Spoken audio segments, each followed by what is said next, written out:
নতুন যারা ওয়েল্ডিং শিখতেছেন তারা অনেকেই আমাকে একটা কমন প্রশ্ন করেন যে ভাই কোন পজিশনে কত কারেন্ট দিয়ে ওয়েল্ডিং করলে ভালো বন্ধু হয়। ভাই, তো আমি একটু অভিজ্ঞতার সাথে বন্ধু কথা বলে ভাই, আপনাদের জানার চেষ্টা করি। এই যে আমার এই যারা ভিডিও দেখে, আমার ভিডিওগুলো দেখে আর কি, তারা বলে যে ভাই একটা জিনিস বলবেন যে কোন তো মানে কোন প্লেটে ওয়েল্ডিং সময় কোন পজিশনে কত কারেন্ট দিয়ে ওয়েল্ডিং করেন, এটা এই প্রশ্নের উত্তর তুমি কিভাবে দিবা?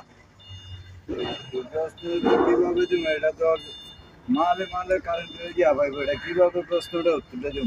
সেটাই তো কথা। এটা তো মোহে দেওয়ার মতো এটাই তো বোঝাতে পারি না যে এটা থিকনেস বুঝে কারেন্ট দিতে হইব। আবার মেশিং এর ব্যবধান আছে, আর এটা আছে ডিজিটাল মেশিং হতে বলা যায় 30 দেওয়া যায়, 50 দেওয়া যায়, 40 দেওয়া যায়, 80 দেওয়া যায়, 60 দেওয়া যায়, 70 দেওয়া যায়। এটাই তো তো আসলে বাংলা মেশিং এ তো ওটার কোনো হিসাব নেই। এখন কথা হচ্ছে যে এখানে তো বাংলা মেশিং চলে বেশি। আপনি এইভাবে যদি জানেন যে এত প্লেট কোন প্লেটে কত কারেন্ট, তাহলে আপনি এভাবে হবে না।